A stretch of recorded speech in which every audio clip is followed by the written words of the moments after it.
diffused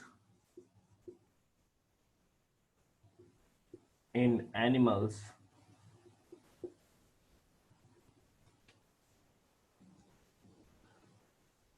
but in plants, but in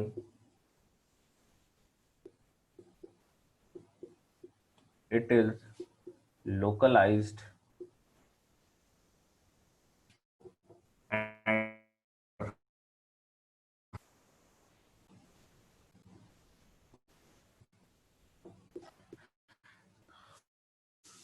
देखो इस chapter में सिंपल हमको ग्रोथ के बारे में जानना है, फिर 5 हार्मोन के बारे में पढ़ना है, फिर एक लास्ट टॉपिक फोटो पीरियोडिज्म है।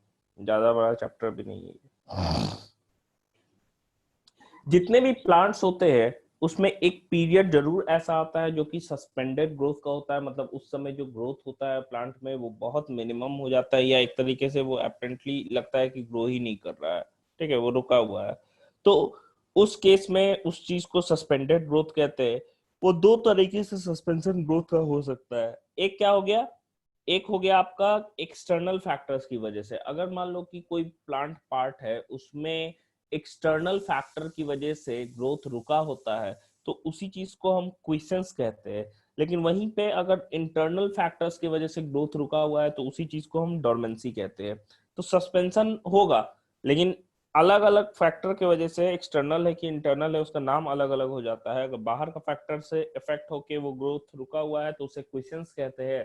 इंटरनल फैक्टर्स की वजह से हो रहा है तो उसको हम लोग डोरमेंसी कहते हैं।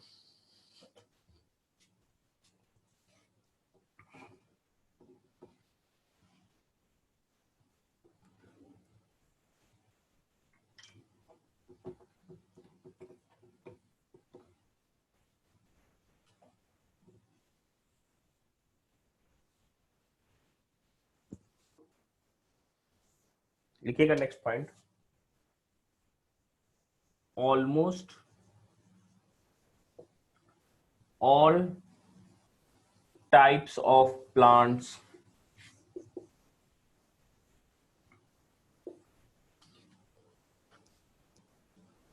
face a period of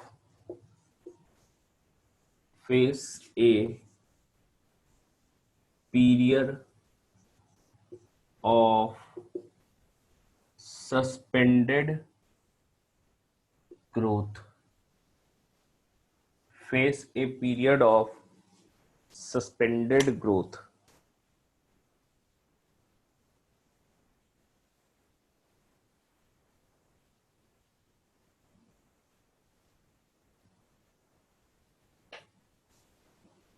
अगर यही सस्पेंशन क्या है, if the suspension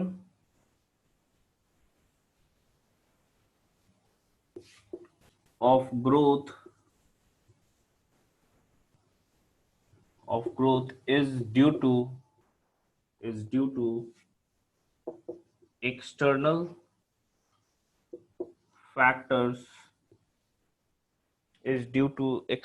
factors और एक्सटर्नल फैक्टर्स में होंगे क्या, इन्वायरमेंटल,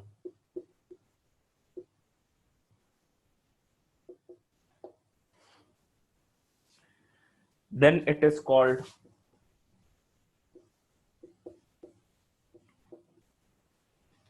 इसे हम क्विसेंस कहते हैं। और यही सस्पेंशन जब इंटरनल फैक्टर्स की वजह से हो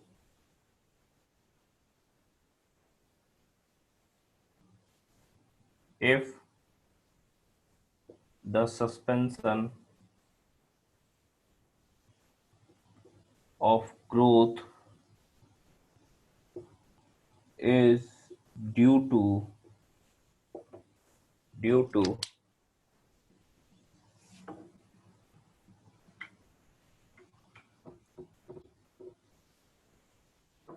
endogenously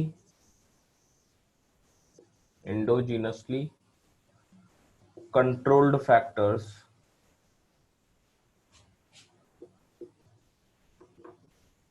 जैसे हार्मोनल हो सकता है, जेनेटिक हो सकता है,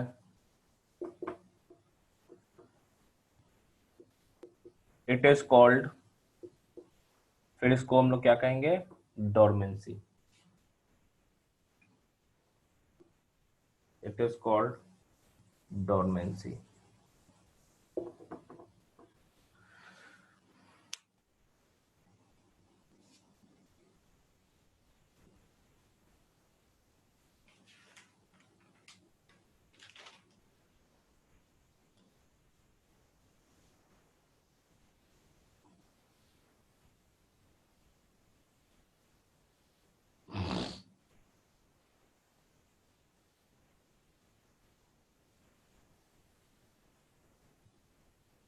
हो गया।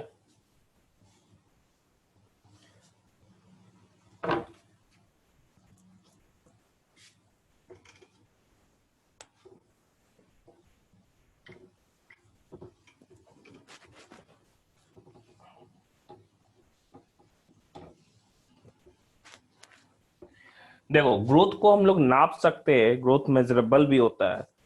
किन किन पॉइंट्स को लेके हम ग्रोथ को मेजर करते हैं, तो हम लिखेंगे ग्रोथ जो होता है इज मेजरेबल। ग्रोथ है, मेजरेबल है। कैसे? पहला है बाय डायरेक्ट ऑब्जर्वेशन। सीधे हम ऑब्जर्व करेंगे कि आप पहले छोटा था साइज में, अब बड़ा हो गया, दैट मीन्स ग्रोथ हुआ होगा। एक और माइक्रोस्कोप होता है जिसे हम बाई हॉराइजॉन्टल माइक्रोस्कोप कहते हैं। Horizontal microscope.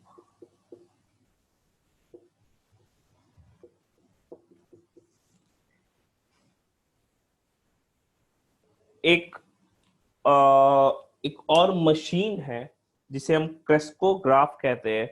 इसके थ्रू, ये बोस ने ये मशीन को बनाया था, क्रेस्कोग्राफ को, जो लगभग 10,000 टाइम्स मैग्नीफाइज कर देता है।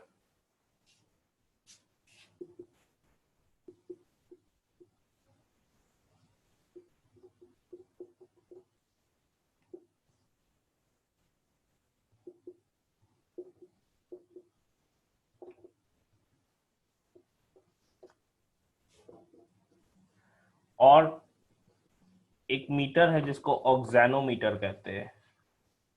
एक इंस्ट्रूमेंट है जिससे भी हम लोग मेजर करते हैं। सिर्फ नाम याद रखना है कि हाँ, इन चारों चीजों से हम लोग मेजर करते हैं ग्रोथ को।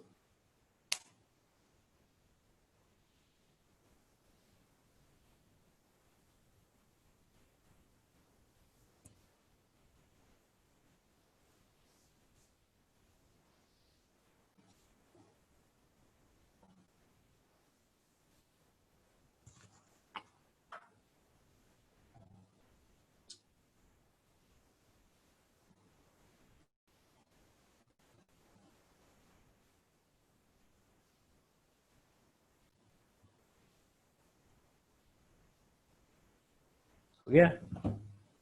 देखो अब हमको पढ़ना है फेजेस ऑफ ग्रोथ के बारे में। Phases of growth, next topic देना, फेजेस ऑफ ग्रोथ।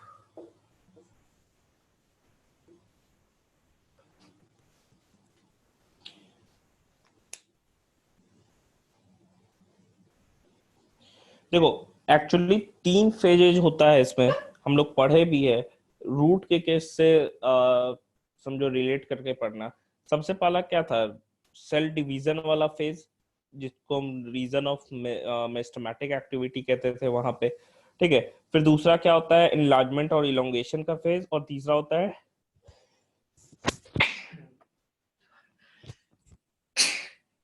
सॉरी, तीसरा जो होता है दैट इज सेल मैचुरेशन का फेज। तो 3 फेज में ग्रोथ का फेजेस बटा हुआ है। हम कह सकते हैं ग्रोथ 3 फेजेस में हो सकता है। एक है जिसमें रैपिडली क्या होगा, मेस्टमेटिक एक्टिविटी दिखेगा, सेल डिवीजन होगा, फिर इलोंगेशन होगा, एंड लास्ट में क्या होगा, उसका मैचुरेशन होगा। तो फर्स्ट जो है that is phase of cell division.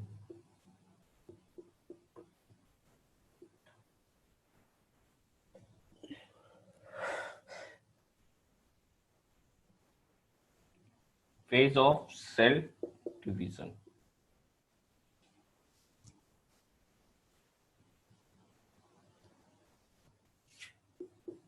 Number of cells increase by cell division. Number of cell increase by cell division.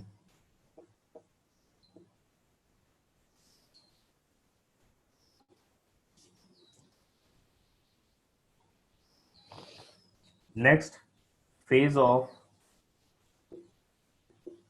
cell enlargement, और इसी को इलोंगेशन भी कह सकते हैं हम।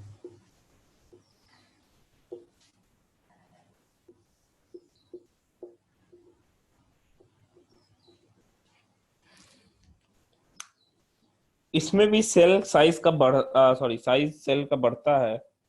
कैसे बढ़ता है? तो वैक्यूलाइजेशन के कारण बढ़ता है, यानी कि न्यू सेल वॉल फॉर्मेशन होता है, जिसकी वजह से बढ़ता है। टर्गर प्रेशर हम लोग पढ़े थे। टर्गर प्रेशर, जितना ज्यादा टर्गर प्रेशर बढ़ेगा उतना ज्यादा अंदर से क्या होगा, हम कह सकते हैं कि सेल का कंटेंट उसके वॉल पे प्रेशर बिल्डअप करता है, और उतना ज्यादा वो फैलेगा अंदर से बाहर की तरफ। Size of cells increase due to vacuolization and TP, turgor pressure. New cell wall formation, new cell wall formation होगा।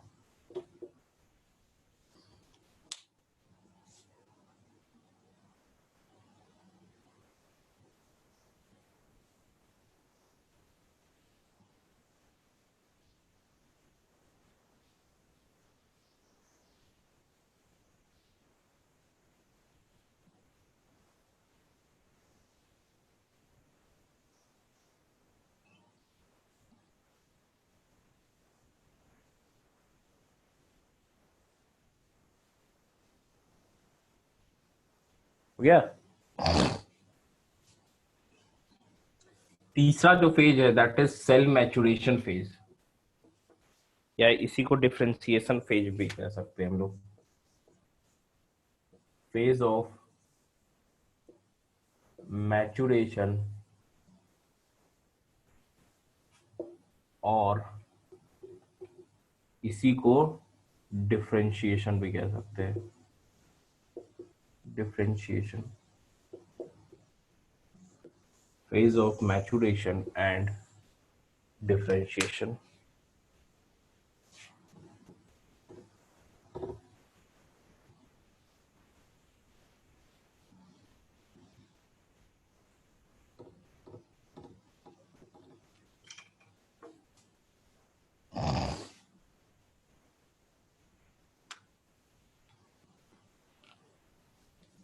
इसको और भी नाम दिया गया है, ऑल्सो नोन एज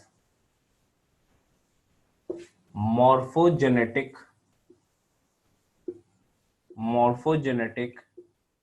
and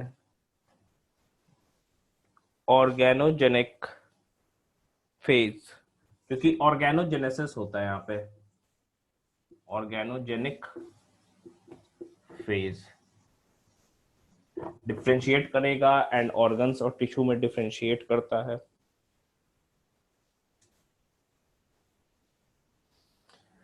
अब देखो, ये तो था फेजेस ऑफ ग्रोथ। अगर मैं ग्रोथ रेट की बात करूं तो दो तरह का रेट हमारे पास आता है। अगर मैं ग्रोथ रेट की बात करूं तो किस स्पीड से बढ़ रहा है या किस स्पीड से वो इंक्रीज हो रहा है, इसके हिसाब से दो ग्रोथ हमारे पास आएगा। एक जो होता है उसे हम अरिथमेटिक ग्रोथ कहते हैं। हम्म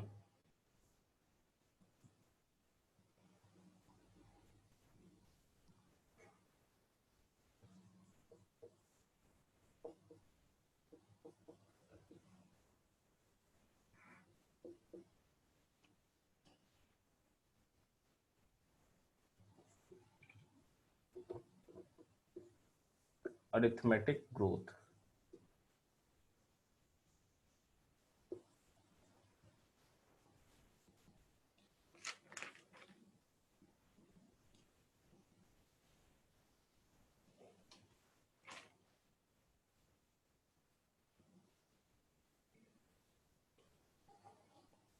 देखो अर्थमेटिक ग्रोथ क्या होता है, ये सिंपल है, लीनियर ग्रोथ भी इसे हम लोग कह सकते हैं, क्योंकि ये लीनियरली क्या होता है, ग्राफ इसका बढ़ता है, टाइम जैसे जैसे बढ़ेगा वैसे वैसे हाइट ऑफ प्लांट हम कह सकते हैं कि वो इंक्रीज होगा।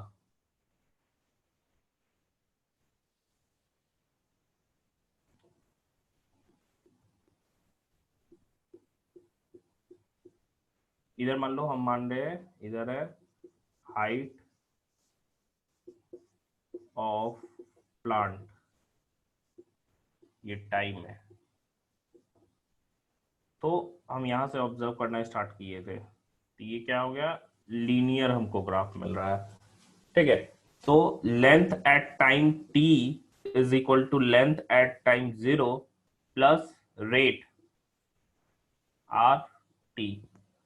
ठीक है, आर यहाँ रेट हो गया, कितना लेंथ पर सेकंड बढ़ रहा है, इनटू टाइम कर देंगे तो लेंथ मिल जाएगा हमको, कितना लेंथ बढ़ा, ये हमारा अरिथमेटिक ग्रोथ हो गया।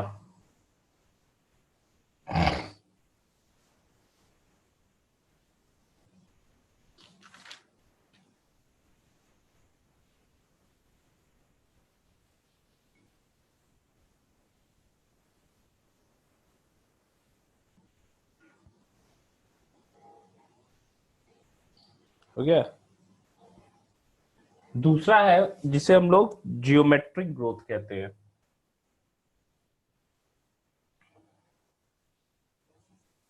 बी जो है दैट इज जियोमेट्रिक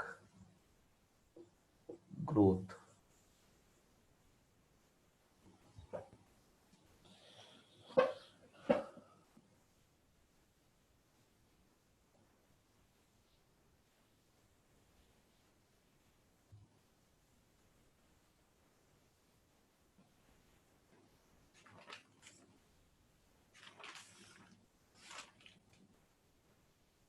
हो गया, देखो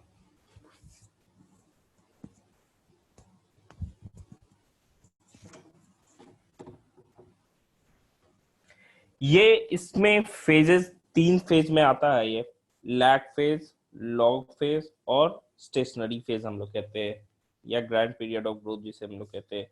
तो देखो ये एक्चुअली हम कह सकते हैं कि ये माइटोसिस के समय जो फेज हमको ये या फिर ग्रोथ हमको देखने को मिलता है that is geometric growth. Geometric growth में कर्व जो है that is of sigmoid nature. अगर मान लो हम इसके ग्राफ को ड्रॉ कर रहे हैं, ठीक है, तो ग्राफ इसका आता क्या है, पहला लैग फेज आता है,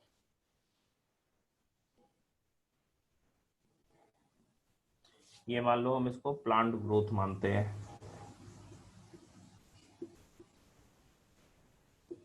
ये इधर टाइम हो गया।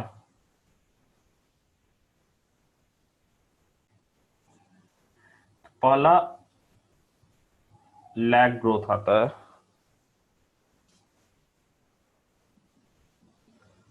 दूसरा लॉग ग्रोथ, या इसी चीज को हम एक्सपोनेंशियल फेज भी कहते हैं, और फिर जाके ये क्या हो जाएगा, सैचुरेट कर जाएगा, सैचुरेट कर जाएगा। ये हमारा स्टेशनरी फेज हो गया, स्टेशनरी फेज। ठीक है,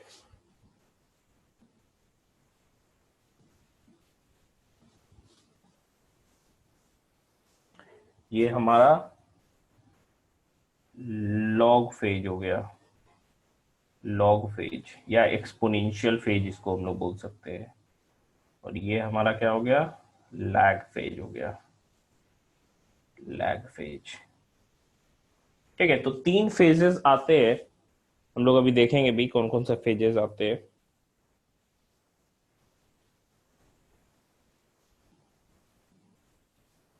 तो So that is अगर exponential rate of plant at time t is equal to weight of plant at time 0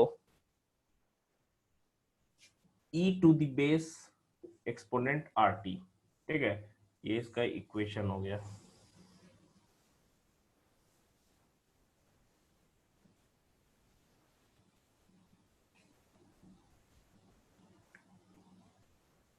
ये देखने को किस में मिलता है हमको, from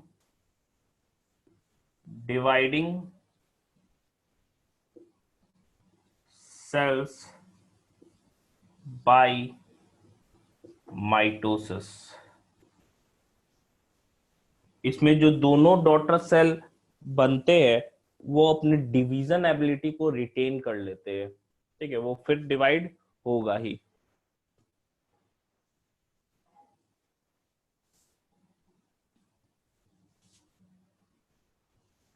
both daughter cells retain their division ability, both daughter cell retain their division ability।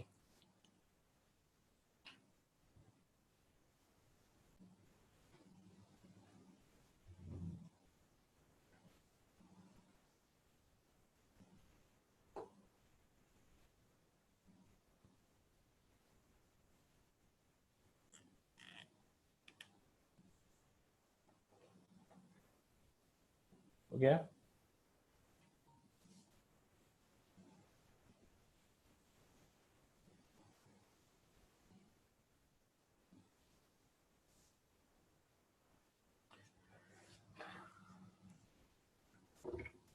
देखो ये जो ग्राफ ऑब्टेन किया गया था ये वॉन सैक्स के द्वारा ऑब्टेन किया गया था। वॉन सैक्स का नाम हम लोग पढ़े थे हाइड्रोपोनिक्स में, ठीक है। तो उस उन्होंने ये प्लॉट पाया था जब प्लांट ग्रोथ या ग्रोथ रेट को वो ऑब्जर्व किए थे, ग्रोथ रेट को फाइंड आउट किए थे, एक्सपोनेंशियल ग्रोथ रेट को। तो एक कर्व मिला था that is known as sigmoid curve, और इसी चीज को एस कर्व भी हम लोग बोलते हैं, या इसी चीज को हम ग्रैंड पीरियड कर्व भी बोलते हैं। नीचे पॉइंट देके लिखना, वॉन सैक्स plotted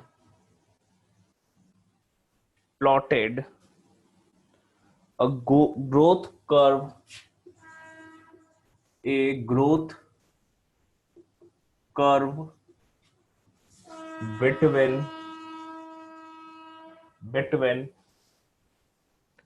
time and growth, time and growth, which is known as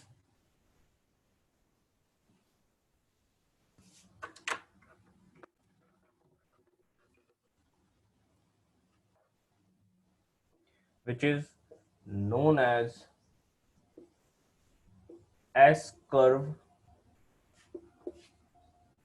oblique sigmoid curve और G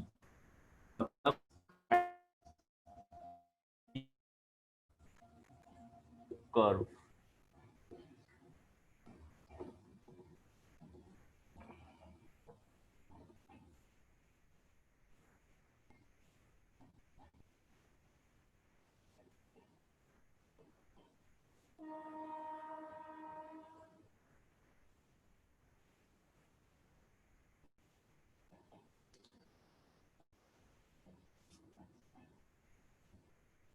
ग्रोथ पैटर्न नॉर्मली जो सेल डिवाइड करता है उसका जो ग्रोथ पैटर्न रहता है वो यूनिफॉर्म होता है फेवरेबल कंडीशन में,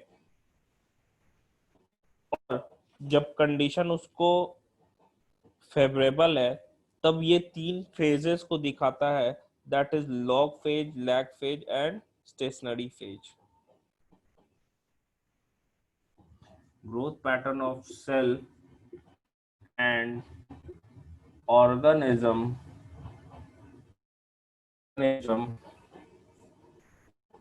is uniform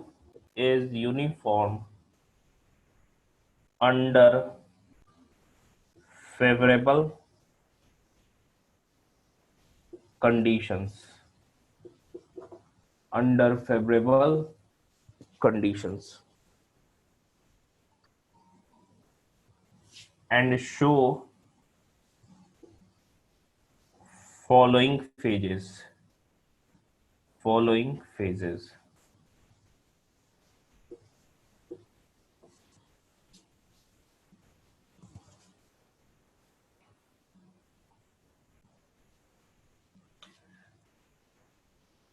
पहला फेज कौन सा है? That is lag phase.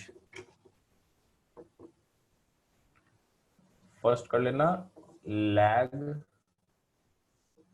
Phase. Lag phase.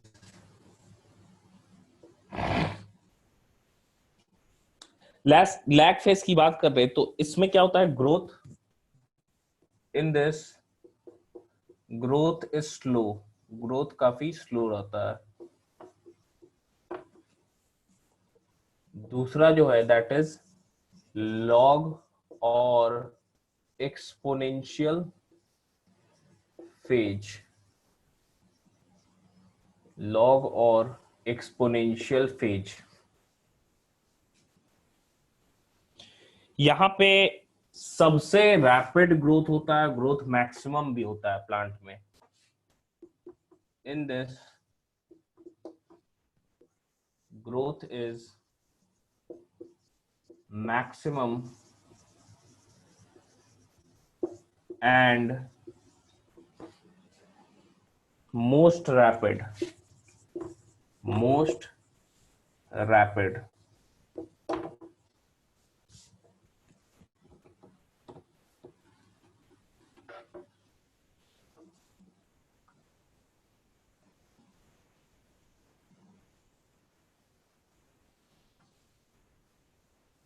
और तीसरा जो होता है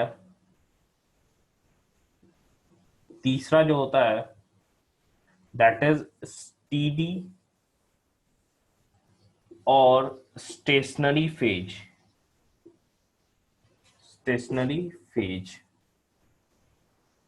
यहां जाके ग्रोथ क्या हो जाता है? सैचुरेट्स कर जाता है.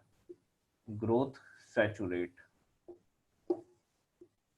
कि एक लेवल के बाद अब जाके उसमें ग्रोथ नहीं दिख रहा है, अपेरेंटली उसमें नहीं होगा कोई ग्रोथ. तीनों फेज में सबसे ज्यादा जो टाइम है ग्रोथ का वो यही टाइम है. मतलब इसी समय क्या होता है? मैक्सिमम ग्रोथ हो जाता है.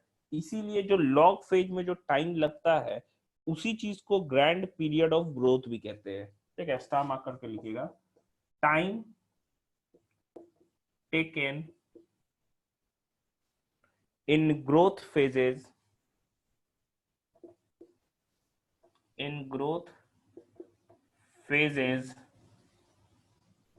mainly कौन सा? mainly log phase is called as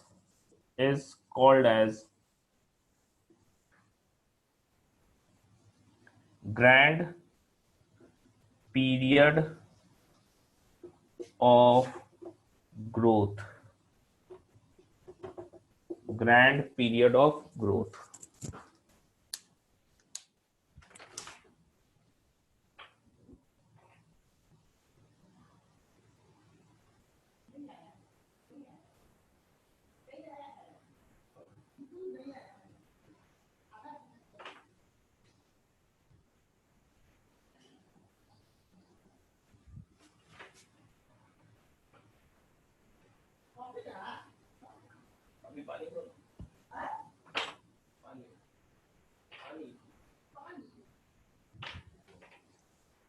हो गया?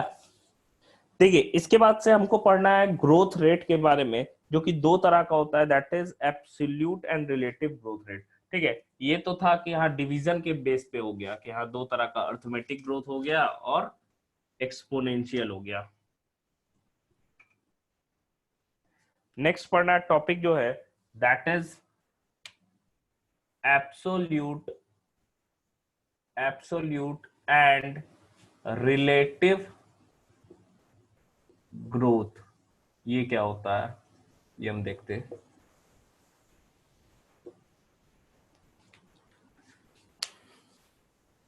ग्रोथ रेट लगेगा।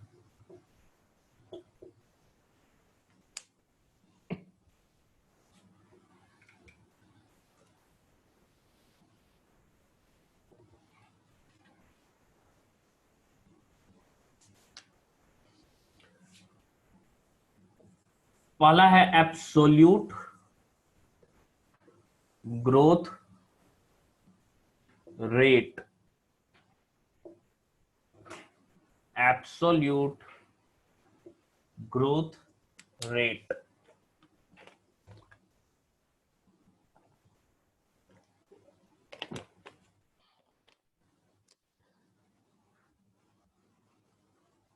देखो, एब्सोल्यूट कहते हैं सिंपल है, टोटल जितना ग्रोथ हुआ एक स्पेसिफिक टाइम में, एक स्पेसिफिक टाइम में कि हाँ हम बोल रहे हैं कि 5 मिनट पहले मान लो 10 मिनट हो रहा था, अब 20 मिनट में कितना हुआ, मतलब बीच का जो टाइम इंटरवल था दैट इज 10 मिनट। उस पीरियड में जितना जो एग्जैक्टली ग्रोथ हुआ है उसी चीज को हम लोग एग्जैक्टली पर यूनिट टाइम हम लोग निकाल लेते हैं, तो टोटल एब्सोल्यूट ग्रोथ रेट निकल जाता है। सिंपल है, total growth occurs in unit time, total growth occurs in unit time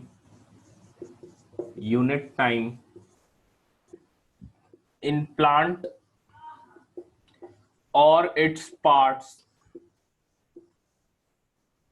इसी चीज को हम लोग एब्सोल्यूट ग्रोथ रेट कहते हैं। दूसरा हो गया relative growth rate. Relative growth rate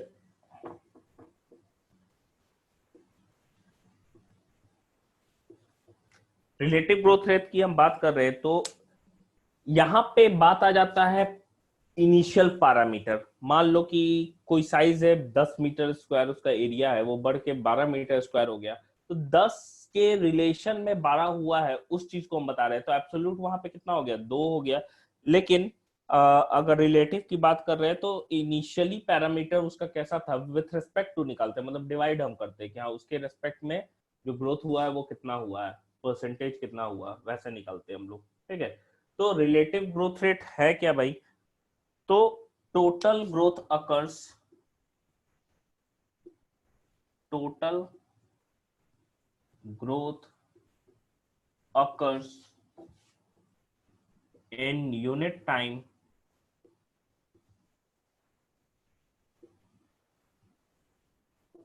with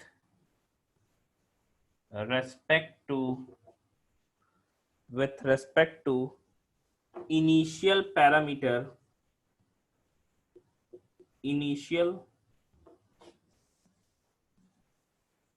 parameter with respect to initial parameter in plant।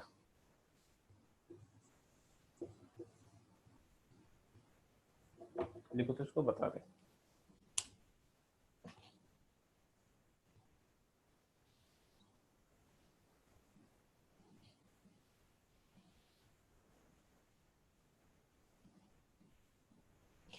Relative growth rate जो होता है ये हाई होता है यंग प्लांट्स में, यंग डेवलपिंग प्लांट पार्ट्स में। ठीक है, इट इज, लिख लेना, it is high in young developing parts as compare to mature. Mature की तुलना में इसमें हाई होगा। कैसे होगा ये भी हम लोग देख लेते हैं। जैसे मान लो 2 हम लीफ लेते हैं,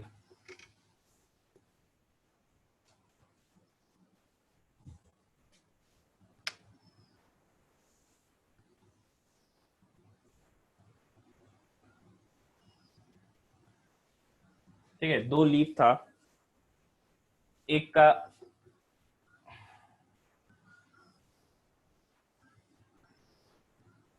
का एरिया समझना, इसका 5 सेंटीमीटर स्क्वायर एरिया था, इसका कितना था 20 सेंटीमीटर स्क्वायर। दोनों में इंक्रीज हुआ। अगर ग्रोथ की मैं बात करूं तो दोनों में ग्रोथ हो गया कितना का, ये बढ़ा 5 सेंटीमीटर स्क्वायर, ठीक है, 5 सेंटीमीटर स्क्वायर। और ये टोटल कितना हो गया, मान लो ये इसके पूरे की एरिया की बात कर रहे हैं तो 10 सेंटीमीटर स्क्वायर हो गया। इसमें भी उतना ही का ग्रोथ हुआ है, ठीक है। और ये 20 से क्या हो गया है, 25 सेंटीमीटर स्क्वायर हो गया इसका एरिया। दोनों में अगर एब्सोल्यूट ग्रोथ रेट की बात कर रहे हैं तो दोनों में सेम है, ठीक है। एब्सोल्यूट ग्रोथ रेट जो है, बोथ, ये लीफ ए है, लीफ बी है, बोथ जो लीफ है, both leaves have same absolute growth rate, that is 5 centimetre square in, मान लो 5 days में ये बढ़ा है, ठीक है। लेकिन अगर मैं रिलेटिव ग्रोथ रेट की बात करूं तो रिलेटिव ग्रोथ रेट ए में ज्यादा है कि बी में, कौन यंग है, तो ए साइज में छोटा है वो यंग है, ये बी क्या है, ओल्ड है, ये यंग है ये ओल्ड है। इसमें एब्सोल्यूट ग्रोथ रेट की बात करते हैं, सॉरी रिलेटिव की, तो कितना बढ़ा है, 5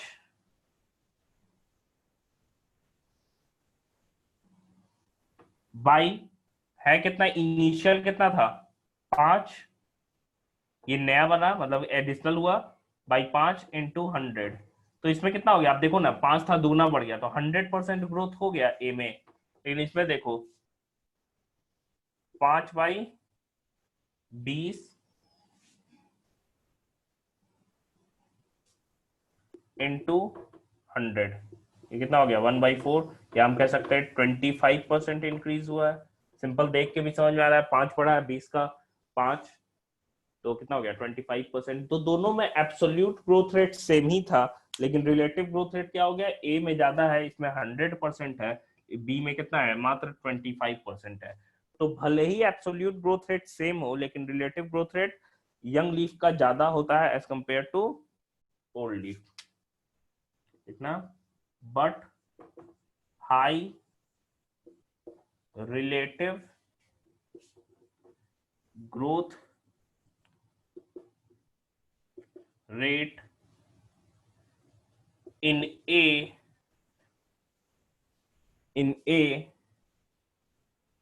that is 100% than in B that is 25%.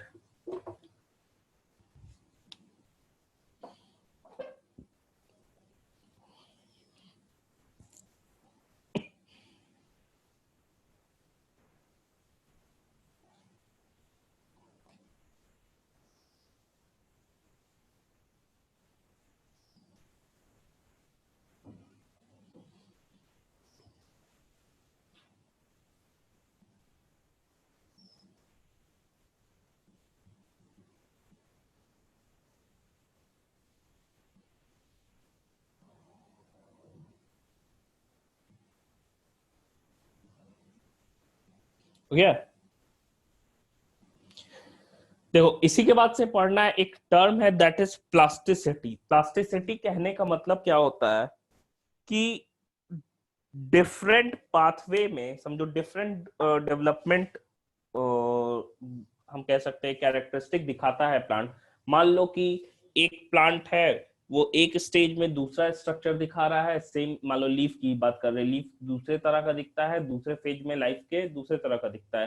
जैसे कि कॉमन एग्जांपल हेट्रोफाइली, हेट्रोफाइली कहते हैं कि difference in structure in leaf, ठीक है, लीफ के स्ट्रक्चर में डिफरेंस होता है। जैसे तुम देखना धनिया को, कोरिएंडर जिसे हम कहते हैं, जब वो जुवेनाइल स्टेज में आता है तो उसका अलग ही हमको स्ट्रक्चर नजर आता है, लेकिन जब एडल्ट होता है तो अलग स्ट्रक्चर नजर आता है। सिमिलरली हेट्रोफाइली हमको देखने को मिलता है बटर कप के केस में। बटर कप जब टेरेस्ट्रियल एनवायरनमेंट में होता है तो दूसरे स्ट्रक्चर में नजर आता है, जब वो वाटर में जाता है एक्वेटिक हैबिटेट में तब वो अलग स्ट्रक्चर का हमको नजर आता है। तो इसी फिनोमिनन को हम लोग प्लास्टिसिटी कहते हैं, ठीक है। प्लास्टिसिटी, इसी फेनोमेनन को हम लोग कहते हैं।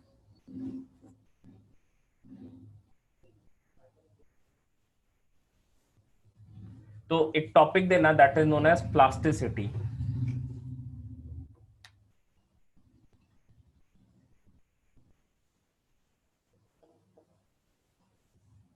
Plasticity.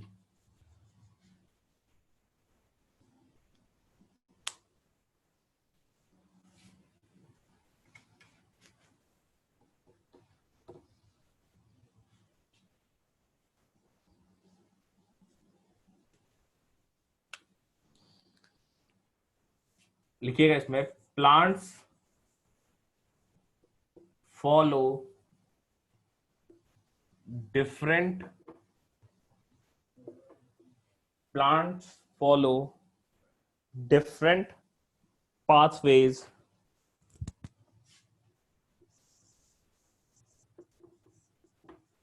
different pathways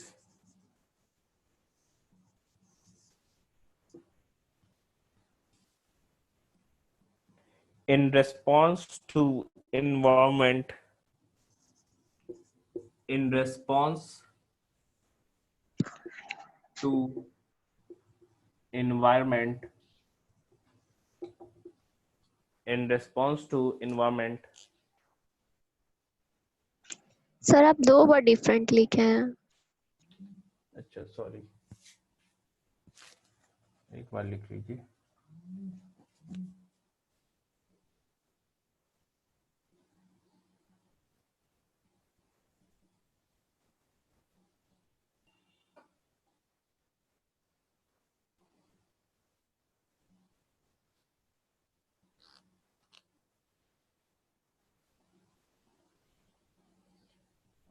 Response to environment or phases of life, or phases of life to form different kind of structures, to form different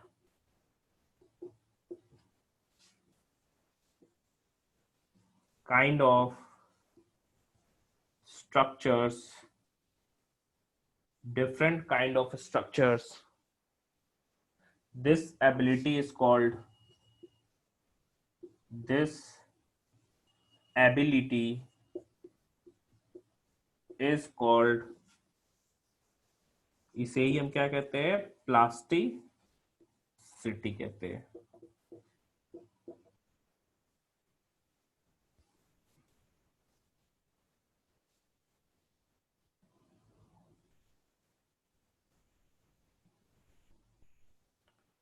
ठीक है, तबीयत ठीक है। जैसे कि देखो एग्जाम्पल में हेट्रोफाइली कॉटन में देखा जाता है, कोरिएंडर के केस में, लार्कस्पर में। इसमें होता क्या है कि जो जुवेनाइल स्टेज में जब लीफ रहते हैं तो उनका स्ट्रक्चर कुछ और रहता है, जब एडल्ट में चले जाते हैं तो कुछ और हो जाता है।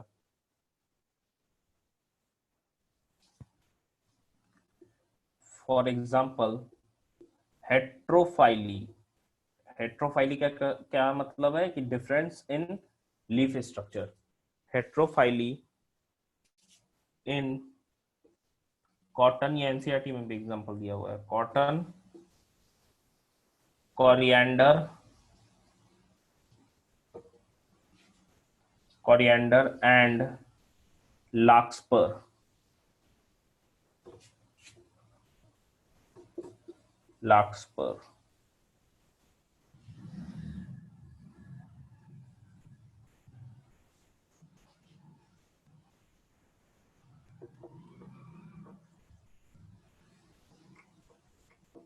उसी में फुल स्टॉप के बाद लिखेगा, in such plants, in such plants leaves of the young plant, leaves of the young plant show difference in shape, या हम लिख सकते हैं are different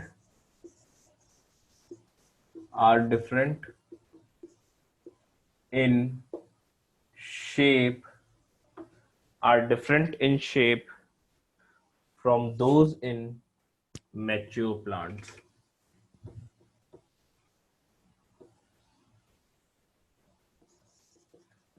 From those in mature plants.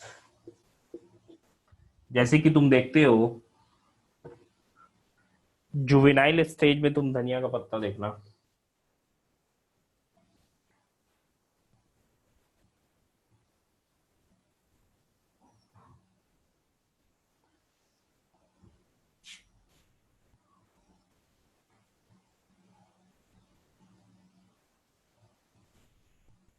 ऐसा रहता है। लेकिन यही एडल्ट स्टेज में तुम देखना, छोटा छोटा हरा पत्ता जो आता है एकदम लाइट ग्रीन कलर का, वो ऐसा तुमको दिखेगा। लेकिन तुम एडल्ट स्टेज में तुम देखोगे तो तुमको धनिया का पत्ता कुछ ऐसा नजर आएगा।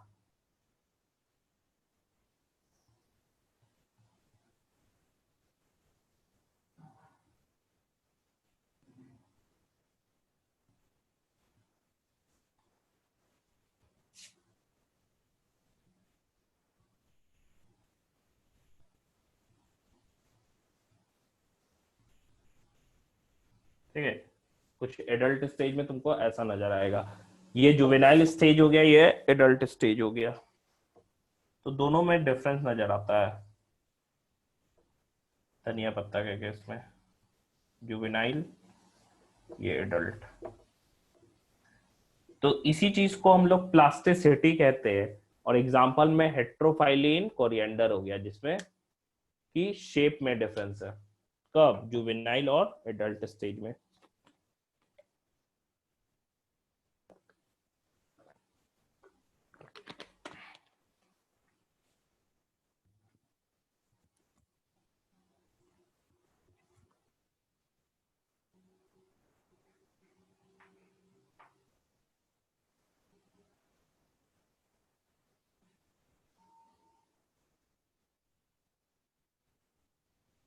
एक और एग्जांपल है जो कि बटर कप के केस में होता है।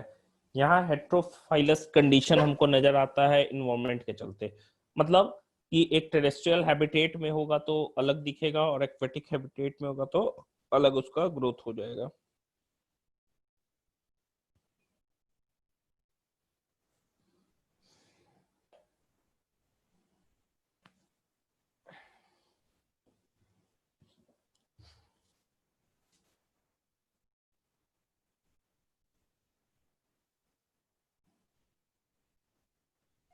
हो गया?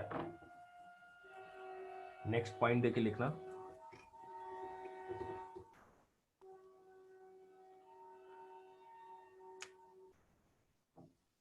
On the other hand,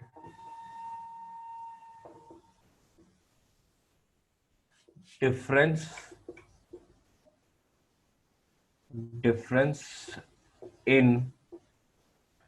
difference in shape of leaves, shape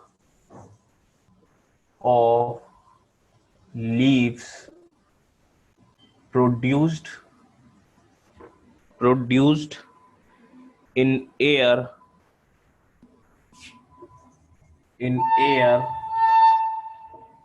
and those produced in water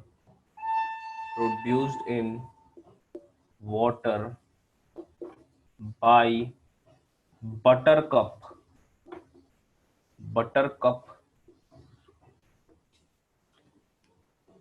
also represent the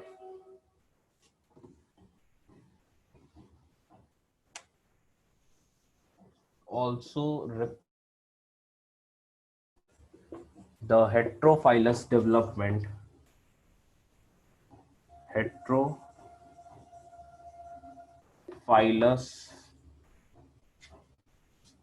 development heterophilous development due to environment, due to environment, ये भी एक एग्जांपल हो गया प्लास्टिसिटी का।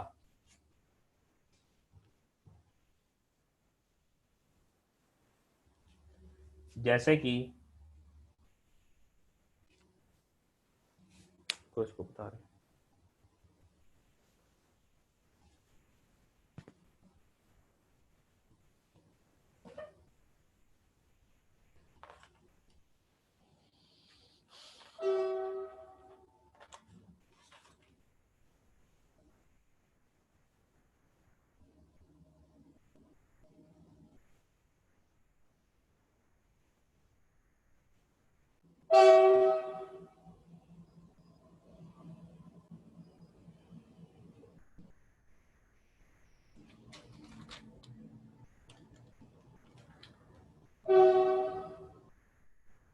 हो गया।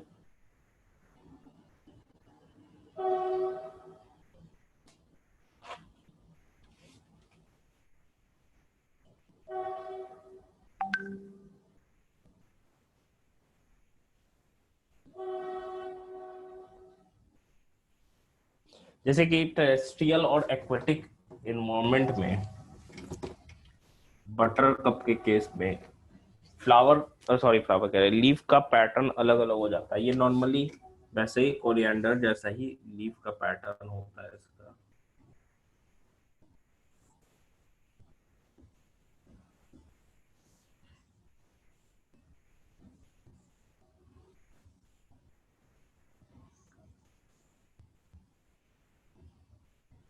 ठीक है, नॉर्मली कोरिएंडर जैसा ही पैटर्न होता है इसमें।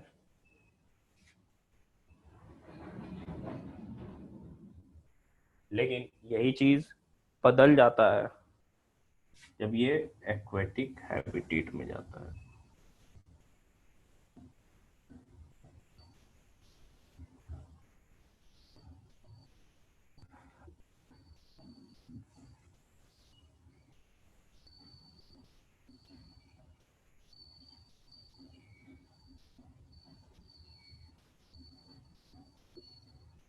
ये ऐसा हो जाता है। ठीक है, ये टेरेस्ट्रियल हैबिटेट में है, टेरेस्ट्रियल, और ये एक्वेटिक हैबिटेट में है। दोनों में डिफरेंस नजर आता है। तो हेट्रोफाइली जो कंडीशन है, दैट इज हम कह रहे हैं एग्जांपल के रूप में बटर कप में ये इन्वायरमेंट के चलते हो गया, ग्रोथ के चलते, तुम्हारा डेवलपमेंट प्रोसेस के चलते हमको कॉटन कोरिएंडर में दिखता है, जहाँ जुवेनाइल और एडल्ट में है। दोनों में हेट्रोफाइली, एक डेवलपमेंट के हिसाब से, एक इन्वायरमेंट के हिसाब से।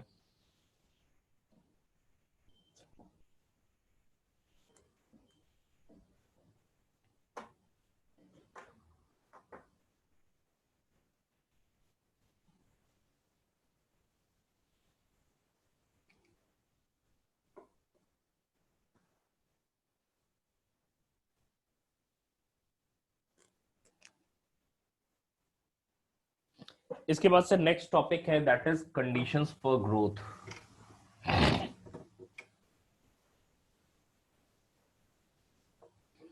नेक्स्ट टॉपिक देना, conditions for growth, conditions for growth. ठीक है, ग्रोथ के लिए क्या क्या कंडीशंस है? सबसे पहला जो कंडीशन है, दैट इज लाइट। फर्स्ट जो है दैट इज लाइट। देखो, इनिशियल ग्रोथ के लिए लाइट नेसेसरी नहीं होता है, लेकिन कुछ प्लांट्स ऐसे होते हैं जिसमें लाइट एसेंशियल होता है ड्यूरिंग इनिशियल ग्रोथ।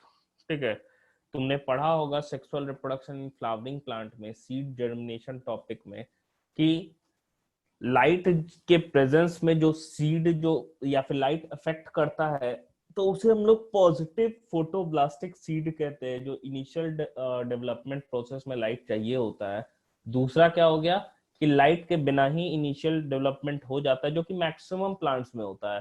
क्योंकि मैक्सिमम प्लांट्स में सीड सॉइल के नीचे रहता है और वहां लाइट एसेंशियल फैक्टर नहीं है ड्यूरिंग इनिशियल ग्रोथ, क्योंकि लाइट का जरूरत पड़ेगा जब फर्स्ट लीफ प्राइमोडियम बनेगा, तब जाके क्या होगा, फोटोसिंथेसिस करेगा, तब तक तो वो स्टोर्ड फूड पे ही डिपेंडेंट होता है।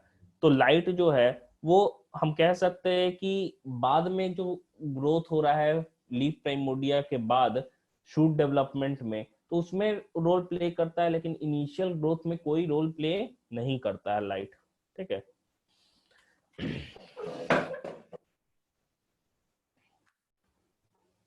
हम कह सकते हैं इट डिटरमाइंस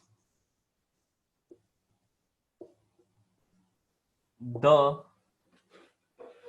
डायरेक्शन ऑफ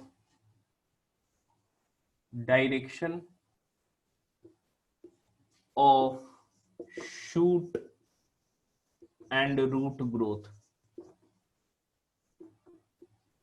आपने पढ़ा है positive and negative phototropic movement.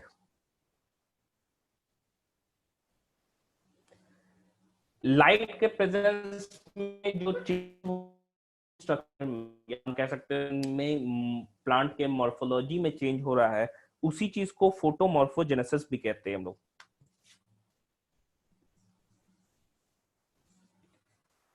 Light controlled morphogenesis light controlled morphogenesis of plant is called photomorphogenesis।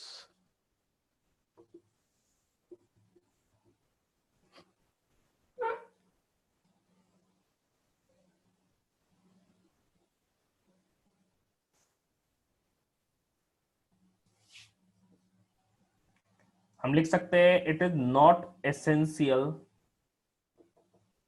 During initial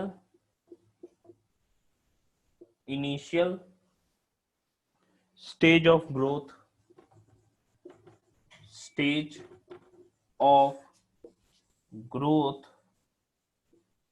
or seed germination।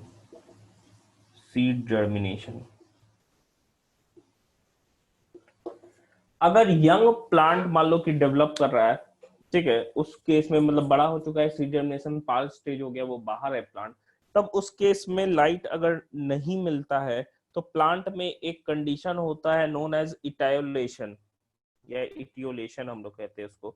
इसका मतलब क्या होता है, सर्टेन पार्ट्स जो है वो पेल होना स्टार्ट हो जाते हैं, कलर में पीला पड़ना स्टार्ट हो जाएगा, दैट इज नोन एज इटायोलेशन। इसी में नेक्स्ट पॉइंट लिख लेना, in absence of light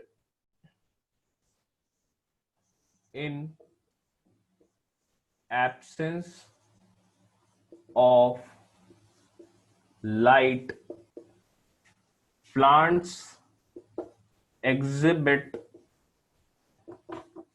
etiolation।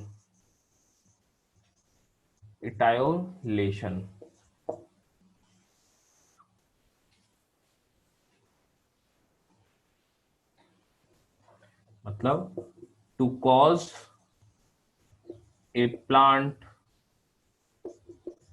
to grow pale।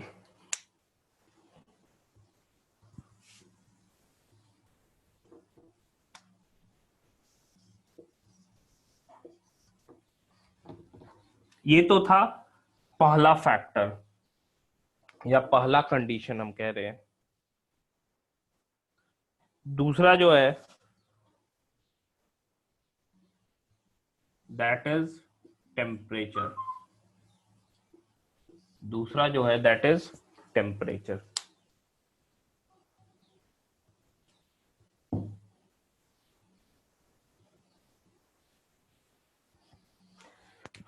Optimum जो है वो तो हम जानते हैं 20 से 35 डिग्री सेल्सियस।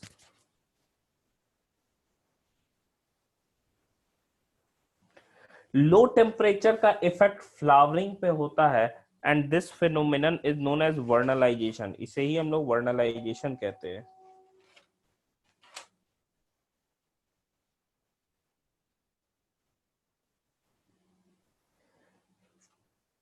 ये टेक्निक यूज भी किया जाता है जिसमें फ्लावरिंग को इंड्यूस किया जाता है। ठीक है, फ्लावरिंग इंडक्शन प्रोसेस होता है एक तरीके से, और इसी चीज को हम लोग वर्नलाइजेशन भी कहते हैं। ये सामा करके effect of low temperature on flowering is called vernalization, is called vernalization। ठीक है,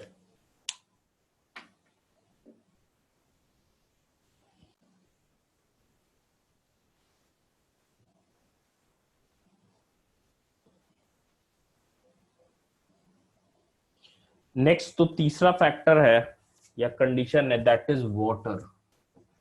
देखो वाटर जो है ये मेंटेन करता है टर्जिडिटी को, या हम कह सकते हैं turgor pressure inside the cell, and इसी वजह से साइड डब्ल्यू जो है वाटर पोटेंशियल उसको जीरो नहीं होने देना है। ठीक है, क्योंकि वो ग्रो करने के लिए साइड डब्ल्यू निगेटिव रहेगा, तभी क्या होगा, अंदर वाटर मूव करना स्टार्ट करते रहेगा।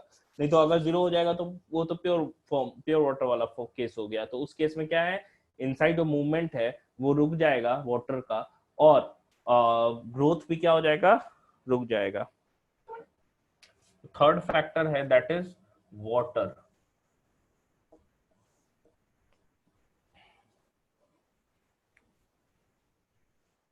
Water maintains the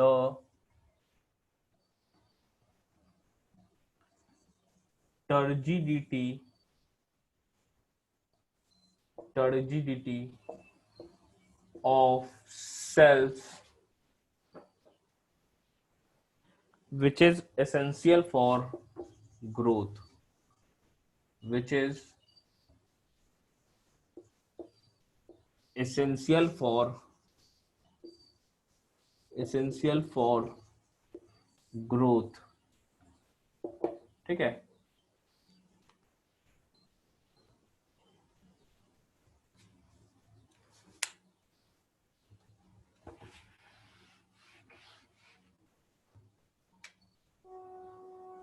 in order to cell to grow, side W must not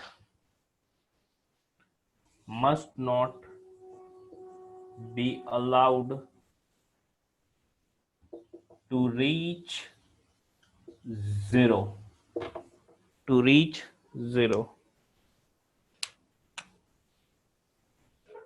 fourth factor है दैट इज ऑक्सीजन, जो जरूरी होता है किस चीज के लिए, रेस्पिरेशन के लिए। फिफ्थ जो कंडीशन है that is mineral nutrients, mineral nutrients. ये किस लिए, मेटाबॉलिज्म के लिए जरूरी होता है, क्योंकि जो भी एसेंशियल एलिमेंट्स हम लोग पढ़ चुके हैं मिनरल न्यूट्रिशन में, एसेंशियलिटी ऑफ एलिमेंट्स में। और लास्ट जो फैक्टर है दैट इज जेनेटिक, जेनेटिक। इसमें इसका जीनोटाइप भी आता है, इसका प्लांट का फिनोटाइप भी आता है। जीनोटाइप जेनेटिक मेकअप को कहते हैं, फिनोटाइप उसके अपीयरेंस को कहते हैं। आपने पढ़ा होगा, नहीं आपने नहीं पढ़ा है, प्रिंसिपल्स ऑफ इनहेरिटेंस में पढ़ना, 10th में पढ़े होगे जीनोटाइप फिनोटाइप। अब नेक्स्ट पार्ट इसका रह गया है, 5 हार्मोन पढ़ना है और फोटो पीरियोडिज्म पढ़, बस चैप्टर खत्म हो जाएगा। ठीक है, समझ में आया?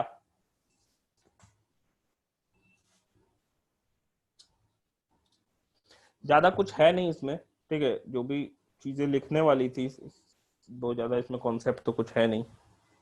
हाँ, इसके बाद से जितने हॉर्मोन्स पढ़ाए जाएंगे उसमें कुछ कॉन्सेप्ट है, लेकिन उतना नहीं है। मेन उस हार्मोन का फंक्शन और सब चीजें पॉइंट उसमें याद रहना चाहिए एकदम एग्जैक्टली, क्योंकि क्वेश्चंस सर आते हैं थोड़ा साइड आपके, हो जाइए ना। क्योंकि क्वेश्चंस आते हैं आपके उसी से, और जब तक एग्जैक्टली याद नहीं रहेगा फंक्शन आप नहीं लिख पाओगे।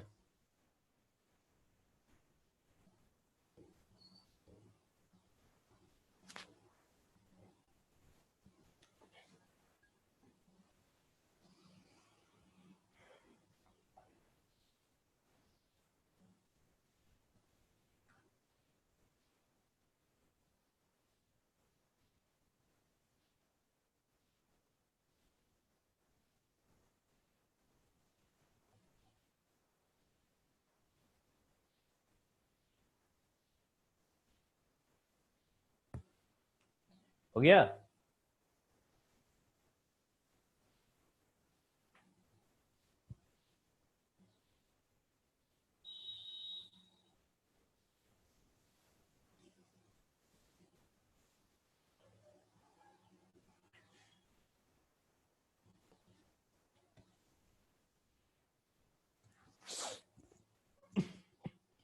हो गया, चलिए एंड कर रहे हैं।